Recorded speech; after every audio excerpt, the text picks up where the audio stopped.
የተከበራችሁና የተወደዳችሁ የንራዳዳቱ ቤተሰቦችና ወዳጆች በቅድሚያ እንኳን ለጾም ሐዋርያት በሰላም በጤና አደረሳችሁ በማለት የከበረ መንፈሳዊ ሰላምታዬን አቀርባለሁ።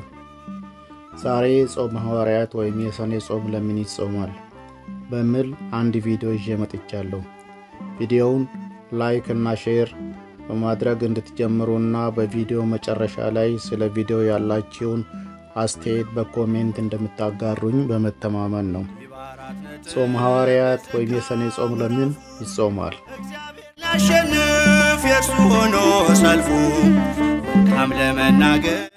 ሐዋርያት ወንጌለ መንግሥት እንዲስፋፋና በሕዝቡም ሆነ በአሕዛብ ዘንድ አገልግሎታቸው እየሰመረ እንዲሆን መንፈስ ቅዱስን በተቀበሉ ባለ 50 ማግስት ጾም እንደጀመሩ የቤተ ክርስቲያን ታሪክ ያስረዳል።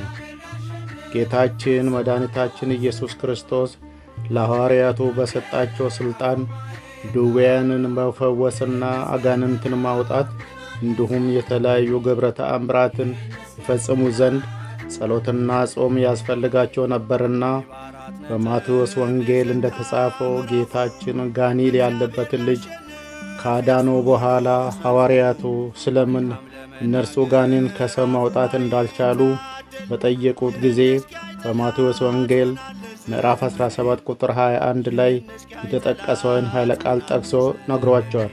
ቃሉም ይህ አይነት ችግር በጸሎትና በጾም በቀር የማይወጣ ስለሆነ መጾም መጸለይ እንደሚገባቸው አስተምሯቸዋል።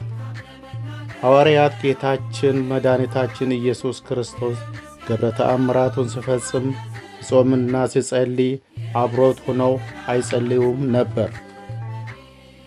በዛም ጊዜ የሐዋርያው የቅዱስ ዮሐንስ ደቀ መዛሙርት ወደ እርሱ ቀርቦ እኛና ፈሪሳውያን ብዙ እንጾማለን፣ ደቀ መዛሙርት ለምን አይጾሙም ብለው ጌታችንን ጠየቁት። ጌታችንም እንዲህ ብሎ መለሰላቸው። የሙሽራው ሚዜዎች ሙሽራው ከነርሱ ጋር ሳለ ሊያዝኑ አይችሉም።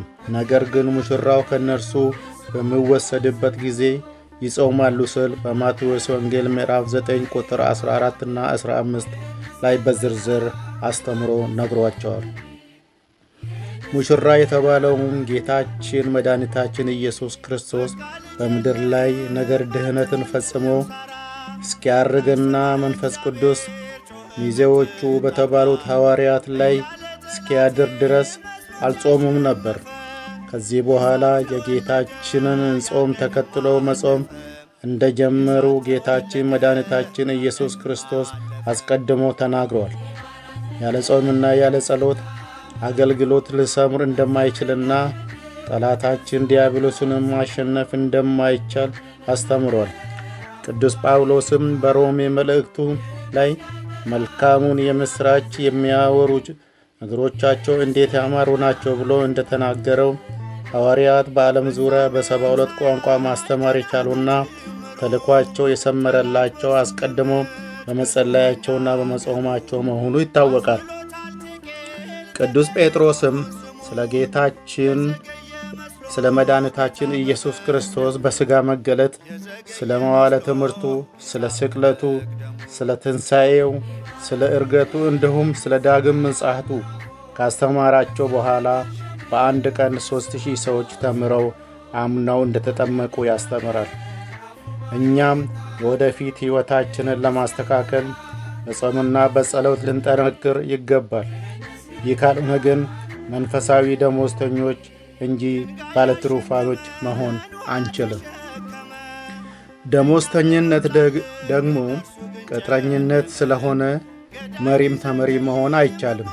በሮሜ መልእክት ምዕራፍ 10 ቁጥር 15 እንደተጠቀሰው ሰዎችን አይደለም ወደ መንፈሰ መንግሥት ለማድረስ ይቅርና ምድራዊ በሆነው አኗኗር እንኳን አጽንቶ መኖር አይቻልም።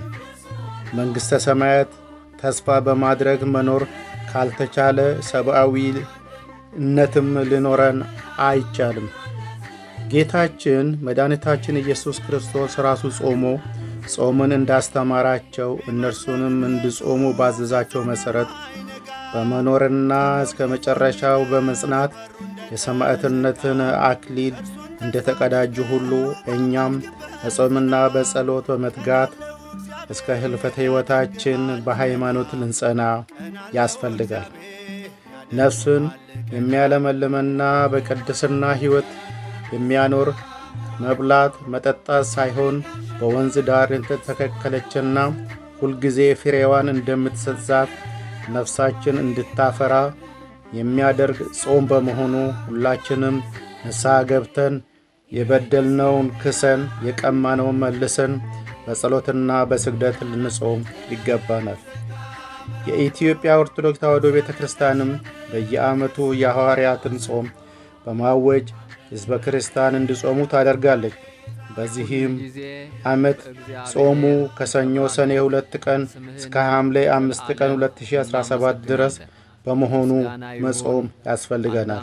ስለዚህ እኛም በጾምና በጸሎት ተወስነን ቅዱሳን ሐዋርያት የኖሩበትን የሕይወት ፍሬ እየተመለከትን በኦርቶዶክሳዊት እምነታችን ጸንተን እንድንኖር የእግዚአብሔር አምላክ ቅዱስ ፈቃዱ ይሆንልን።